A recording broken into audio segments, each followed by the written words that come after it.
SHS and welcome back. I'm Sydney Muchler. I'm Ella Troop. And I'm Ella Hopkins. And will everyone please rise for a moment of silence.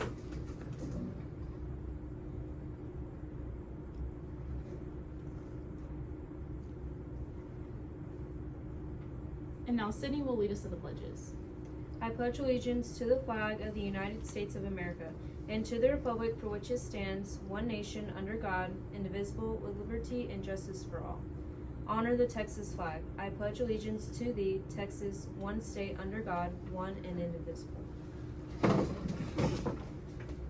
Alrighty, don't forget that this Friday, March 10th, is an early release day. We get out at 1, so make sure you're here because it's early release. How are we doing now? Are we going every class like 20 minutes or are we doing first through?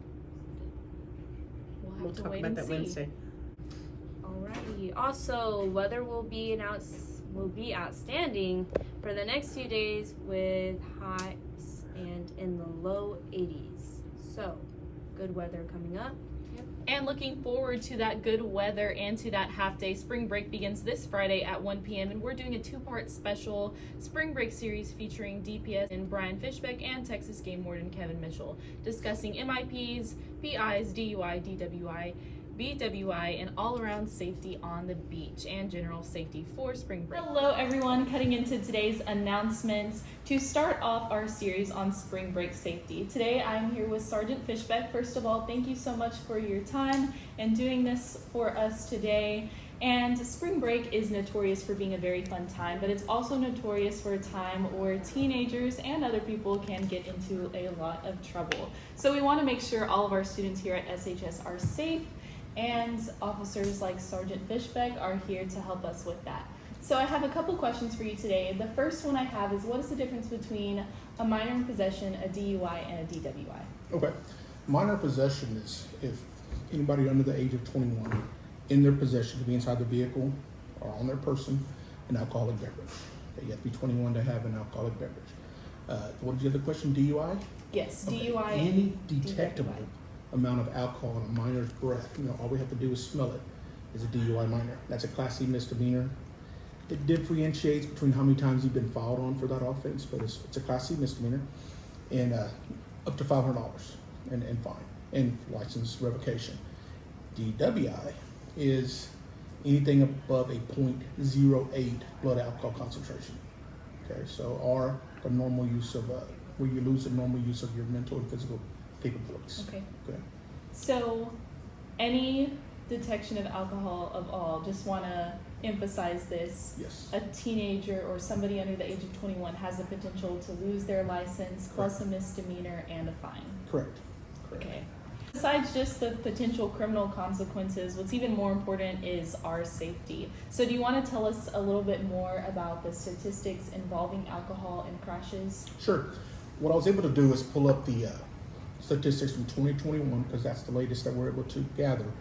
And in 2021, during just the spring break period, in our area, considering of San Patricio County, Nueces County, and Aransas County, we had 47 total crashes involving alcohol. That's just alcohol-related crashes. Statewide, during that period of time, we had 872 DWI, DUI-related crashes. Wow. Out of those, there was 30 people killed, And that's just during spring break. just during spring break. So obviously alcohol is a big concern, but can you tell us about any of the other substances that you may see that are dangerous both to safety and for criminal? Sure. I mean, we're realistic. We've been around for quite a while, and we know that marijuana is very prevalent in the area. One of the things that we're experiencing lately is the marijuana oils. The possession of marijuana itself is a Class B misdemeanor, up unless you get above 4 ounces, then it becomes a Class A misdemeanor, then from there it goes up according to the weight. But any amount of the oil that you get in the vape pens is an automatic felony. And what we're finding out now is they're mixing a lot of different substances with this THC oil. And a lot of these substances are produced in backyard labs. So you really have no idea what you're getting. The other thing we're seeing is a lot of these narcotics are mixed with fentanyl. And fentanyl is extremely potent. If you do not have quick emergency care, the chances of surviving a fentanyl overdose are slim. So it's very important to be very careful. Somebody offers you something out on the beach, if you do not know that person, I would not take it. because that's something that we have been seeing. I've been here 25 years, and I have seen numerous overdoses at the beach. And throughout the years, it's gotten continuously worse. So just make sure you mind yourself and use your head up there. And you guys, we don't want anyone to become a statistic. So do you have any other tips for us at the high school or just in general for spring break safety at the beach or otherwise? Yes. The beach, obviously, we all live here for a reason, we can go to the beach. But one of the important things to remember is while you're there, it's going to be a huge amount of law enforcement this year again. So be smart. Don't take any alcohol, because obviously you're going to get caught. We're walking the beach. We have undercover officers walking the beach. And not only that, it leads to not the best choices. Fights, all kind of things happen when people start drinking. So the best thing that I can do as far as a recommendation is to keep the alcohol at home. All right. Well, once again, thank you so much for your time. Thank you so much. I definitely learned something today. I hope you all learned something today. And of course, stay safe over spring break. Thank you. Thank you. Good interview. Second semester attendance recovery is in full swing, so make sure you're getting that done. If you have any questions, please ask Miss Ash or Miss Galvan. They will let you know what you need to do to make up your attendance. Yep. And prom guest paperwork is due by March 24th, as well as if you need to check your dress code. Get it done. It's coming up April 1st. All right, and also seniors, the deadline for your senior quote is this Thursday, March 9th. So if you want to have a senior quote, please email Shania Rodriguez at shania.rodriguez@sintonisd.net. I mean, US. Sorry. US. Yeah. And some good news today, Sinton High School One-Eye Play advances to by district. All-Star Tech Draven Hernandez, honorable mention all-cast Mario Benavides and Benjamin Herrera.